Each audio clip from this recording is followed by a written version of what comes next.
Maintenant, nous sommes orientés vers l'année 2013. L'année 2013, nous avions quand même la vision de la célébration du 50e anniversaire de notre conférence. Est-ce qu'il y avait des choses qui étaient réalisées pendant tous ces 50 ans? Évidemment, il y en avait beaucoup. D'abord, les indépendances qu'il y avait dans nos pays. Mais de l'autre côté, il y avait aussi la progression de l'œcuménisme au niveau des églises.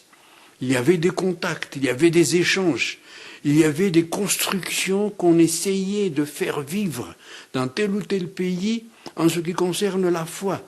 Et dans ces conditions-là, nous ne pouvons pas dire qu'il n'y avait rien qui s'était fait. Il y avait beaucoup de choses qui s'étaient passées.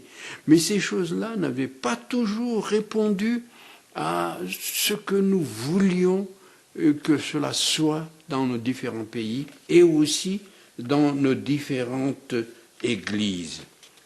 Et actuellement, si l'on voit l'indépendance des pays, si l'on voit que nous avions vaincu l'apartheid, si l'on voit que le sud du Soudan s'était libéré, qu'il y a donc une mise en place d'un système chrétien face à un système musulman, non pas pour qu'il y ait contradiction et conflit entre eux, mais pour qu'il y ait une vie harmonieuse dans les différents pays, pour qu'il n'y ait pas de guerre qui serait simplement inutile entre les différents pays, mais qu'il y ait une compréhension mutuelle entre les différentes civilisations, les différentes religions.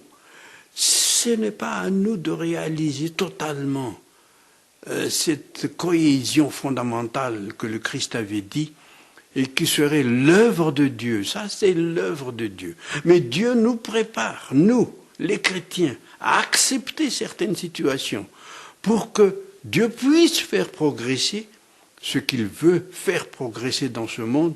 Et c'est dans ce sens-là que nous saluons ces différentes libérations.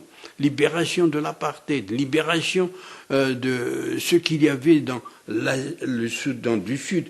Tout cela, c'est des résultats de cette avance, ce progrès qu'il y a dans nos pays africains, où Dieu nous montre qu'il agit, malgré nos faiblesses, malgré nos difficultés, malgré notre pauvreté, malgré nos plaintes, malgré tout ce que nous essayons de ne pas connaître en ce qui concerne les dons de Dieu, malgré tout cela, Dieu agit et Dieu réalise des choses pour notre continent. Ce que nous voudrions faire maintenant, dans ce 50e anniversaire de notre conférence des églises d'Afrique, c'est un appel à nouveau à redéfinir notre foi, à réaliser que Dieu agit en nous. Son Église est une Église vivante. Malgré nos manquements, malgré nos faiblesses, l'Église de Dieu est là.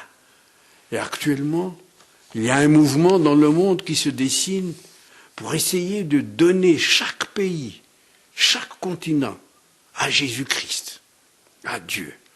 Il y a des gens qui ne vont pas comprendre, il y a des religions qui vont dire non. Ce n'est pas un sujet de débat, parce que ce serait un débat inutile. Si nous ne réalisons pas que notre témoignage, c'est un témoignage qui va au-delà de nos propres visions et de nos propres réalités, c'est un témoignage vis-à-vis de la force de Dieu, vis-à-vis de ce Dieu qui agit. Et ce Dieu qui agit a fait qu'il n'y ait pas de troisième guerre jusqu'à maintenant. Ça, c'est pas l'œuvre des hommes, c'est l'œuvre des dieux. L'œuvre des hommes, c'est la course aux étoiles, c'est la course aux armements, c'est la bombe atomique, c'est les destructions. Ça, c'est les œuvres des humains. L'œuvre de Dieu, c'est de faire qu'il n'y ait pas de troisième guerre mondiale, qu'il y ait le rapprochement entre les différents pays, qu'il y ait des compréhensions correctes entre les différentes églises et le rapprochement au sein du Conseil œcuménique des églises entre les différentes églises chrétiennes. C'est déjà un signe de l'action de Dieu dans ce monde où nous vivons. Et il faut que nous sachions saisir l'occasion que Dieu nous donne afin que nous puissions rendre témoignage de cette force de Dieu et de sa volonté de nous unir et de nous mener vers un monde nouveau, un monde de paix, un monde de joie, un monde de bonheur.